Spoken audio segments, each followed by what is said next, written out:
সকাল 11টার সময় বেরিয়ে পড়লাম। চলে আসলাম দুর্গাপুর নেপালি পাড়া হিন্দি হাই স্কুলে কেকে এডুকেশন সোসাইটির তরফ থেকে আয়োজিত একটি প্রাইজ ডিস্ট্রিবিউশন প্রোগ্রামে। এখানে আমার ড্রয়িং ক্লাসের ছাত্রী ডিস্ট্রিক্ট র্যাঙ্ক করেছে। শুধু আমারই নয়, আরো অনেক টিচার ও ম্যামের স্টুডেন্ট র্যাঙ্ক করেছে। এখানে এসে আমার হাই স্কুলের স্যারদের সাথে দেখা হয়ে গেল এবং স্যারদের নিজের হাতে সম্বর্ধনা জানাতে পেরে নিজেকে অনেক ধন্য মনে করছি।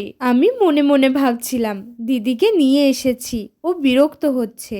কাছে গিয়ে দেখি ওর সাবস্ক্রাইবার বোনদের সাথে ছবি তুলতে, সুন্দর মুহূর্ত কাটাতে ব্যস্ত। পুরস্কার প্রদানের পাশাপাশি ক্ষুদে শিশুদের সাংস্কৃতিক অনুষ্ঠান চলছিল।